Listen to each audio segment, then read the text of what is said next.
Okay, so welcome back. This is the third video out of 3 videos where I'm trying to share with you my ideas, my suggestions, my recommendations so that your research proposal it's more appropriate, is more relevant, is better written, is better presented. You can use these videos to check what you are writing in a research proposal or what you are thinking about saying or presenting or defending or socializing in in an activity with an audience where you want to show them what you are thinking about and how you are planning on carrying out your research study. All right, so in the first video, we worked with, or we focused on the title, research problem statement, and we discussed a little bit of research questions and objectives. Then in the second video, we had a look at a good or better written or better, more appropriate research questions and objectives. We noticed that they have to be connected or coherent within the research questions, the 2 or 3 that you have created, that you have proposed, and the same thing with the objectives that you have planned or that you want to obtain, achieve. So there is like a vertical coherence, cohesion. So all the questions and all the objectives, when you read them, they look appropriate. And the same, we also said that they need to be connected, the research questions with the research objectives. Because if you can do that, if you do that, your readers, your audience is going to notice that you have a better understanding of what you want to answer and what you want to achieve. Okay, and finally, we discussed in that second video how to justify our research problem. Remember that we said that we should try to come up with the relevance of our research study, of our proposal, in terms of theory, in terms of policies, um, educational policies. So how and theories, how does my research agree with what the experts have said, with what the Ministry of Education has um, decided that should be a guideline or a general program for your country, and then how your study is going to respond, how is that your research study going to contribute to what theories or what experts have said, what institutions, entities, and people like societies or associations, teacher associations, etc., have proposed, have suggested. Then we also have practical implications, like how your study is going to satisfy the needs and interests of a particular group of community, a group or a community or an institution. The relevance, so how, what and who will benefit from doing this study, who is going to participate, what about social projection, well, and finally, we discuss a little bit about the risk methodological appropriateness. So if you are going to use relevant and congruent or pertinent approaches or types of studies based on what theorists, experts have suggested. Okay, so basically here in this section, you are justifying, you are explaining why your study needs to be done, needs to be carried out, and how you conceive that. Next, we have, it's important to come up with research problem delimitation. And that means that you want to say, well, this is what I want to investigate, and I understand it this way. And based on that, I want to answer these questions and I want to achieve these objectives. And I want to do that because, so you have your justification. But here you also want to say, well, but I know that certain things might not let me do everything, or that I'm not going to work with everybody, or that there are certain things that I need to say that are going to frame my study. So one of those is thematic or conceptual delimitation. You have to set limits or borders that are going to circumscribe or condition the theme or the subject matter of your study. Example, if you're going to follow just one author, or if you want to make emphasis on one theory, or if you're going to, within a big topic such as critical thinking, you're going to pay attention to something as particular as higher order thinking skills. Also important to mention spatial and time delimitation, which has to do with where and when you're going to do your study.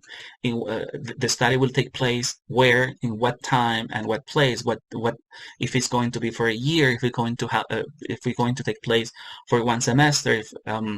If you're going to work with all the students in the in a particular faculty, or what was just students from a specific shift. For example, in Colombia, some universities have students in the morning, others in the afternoon. Other universities have students in the afternoon and others in the evening. So it's the same space, but there are some conditions, some limitations that you need to think about. Okay, sorry, but I'm going to continue. Also, you want to include or think about socio-demographic delimitation, which has to do with you want to determine the population, and even it would be nice if you start thinking about a sample of that population, the people who will participate, who will benefit from the study, what kind of students, and what can you say about them, their ages, their social status, and some other kind of information that help the readers and audience understand who they are, and what they do within the context of your research study. Are you going to work with them because you're going to invite them to participate, or because you're going to find other ways to make sure that they take part of your study? That has to do with socio-demographic delimitation. And big limitations that you can have personally, or that you can have because of the institution, or some social difficulties or challenges. For instance, you might say that you want to work with schools located in rural areas, but that you are going to have some difficulties accessing them because winter or the rainy season is coming, and then going there, accessing them is going to be influenced because of that. Also has to do, for example, with institutional policies or institutional situations, such as, well, I want to work with um, a particular group of teachers, but it depends on whether or not they have a time for me to go to school, to observe them, to survey them, to take pictures, to record them. It depends on whether or not the institution will allow that, etc. Or social difficulties or challenges like the one we're living right now, that is the pandemic, like that is affecting us, and that is going to have an impact on the kind of information I'm going to collect, the kind of people I'm going to um, uh, get involved with, and the ways I'm going to work with them, or the country, the city is going through an economical crisis, etc. Here are other types of things, or factors, circumstances that might have an impact on what you plan to do. Okay. Finally, we want to talk about, okay, how you're going to frame your research problem. And this means that you start thinking about, okay, in terms of theory and in terms of methodology, how am I going to frame, to locate, to place my proposal?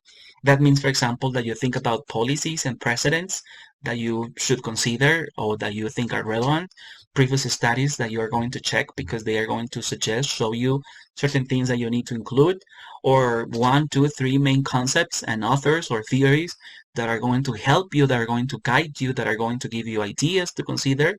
And similarly, you should think about, okay, in terms of methodology, what paradigm, what approach, what type of a study I would like to develop, I would like to create, and how is that going to help me decide on specific instruments, strategies to collect data, and then based on that, how I plan to analyze those data, that information.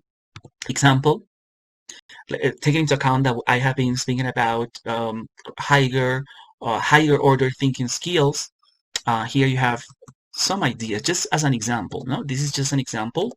Let me go back because I noticed a little something that I want to improve. Higher. Okay. Okay, for example, in terms of policy and precedents, so what has UNESCO said about this? What about the Council of Europe? What about, for example, in Latin American context, or OEI? What about the Colombian Ministry of Education? I live, for example, in the capital city of my country. So what has the Bogota's Department of Education said? Or if you think about your school, your institution, your university, those are policies, those are precedents that you should know, that you should identify, and based on that, you know that there are certain things you need to consider. Also, previous studies.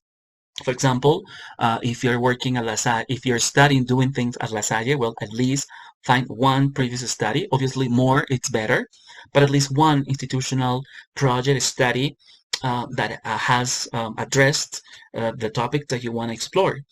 2 or 3 national previous studies and 2 or 3 international previous studies that are going to help you have an idea of what has happened in the last 2 or in the last year before to previous to what you to the moment you're going to do your research study. Obviously, here the more studies you include, the better. But at least that you have institutional studies, national studies, international studies.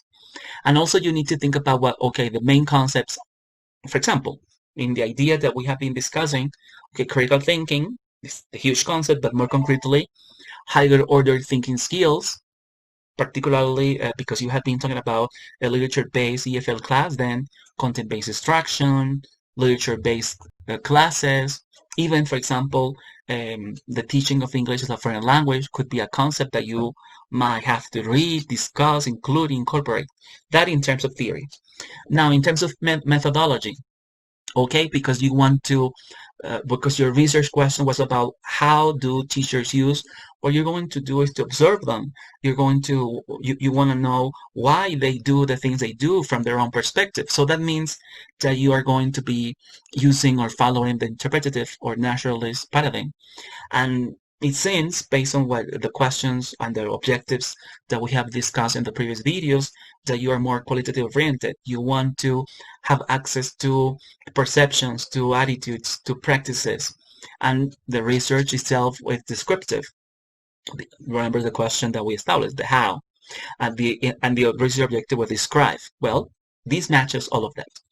Now, based on the idea that it's an interpretative, qualitative, descriptive study research, maybe you might want to be interested in collecting data through surveys. In this particular case, because of the pandemic, it's just an example, a cross-sectional online survey. Cross-sectional because it's going to happen at a particular point of time with those teachers. And then based on that, you're going to try to come out with semi-structured interviews, maybe with some of the people who participate in the survey, or all of them, depending on the numbers and your possibilities. And because of that data collection instrument, then you think about, okay, how am I going to analyze the surveys? I'm going to use descriptive statistics for the cross-sectional online surveys because it's based on numbers, figures, percentages, frequencies. And then the information that I collect from the semi-structured interviews, I'm going to use thematic analysis. I want to identify what people said, how they relate those topics, themes, etc. And to combine the data that I collect from the surveys and the interviews, you might say, well, I want to use Miles and Hoverman's model for triangulation, for combining data, reduction, display, and conclusion drawing. So if you notice, this gives the audience and the reader a clear idea of what exactly you're going to do. And as a researcher, you have a good plan ahead of you. And what you're going to do then is step by step, little by little, put it into practice. Finally, something that is important also, it's very necessary to include references. So that shows that you have been reading, that you are informed. And particularly, we have 3 types of references. Books. This is how APA wants us to do it. Last name, initial, year of publication, title of work, publisher name. Example, Stoneham R. 2008. Qualitative Research, Comprehending Social Realities, Yale University Press. Book chapter, last name, initial, year of publication, title of chapter, initial, last name, Ed, the editor or the coordinator also, title of work, and pages of chapter and publisher. Example, Armstrong D. 2019, Mallory and Character, in M.G. Leith F., a new companion to Mallory, the pages and the publishing house. And here you have an example of an article Okay, well, because of time, let's stop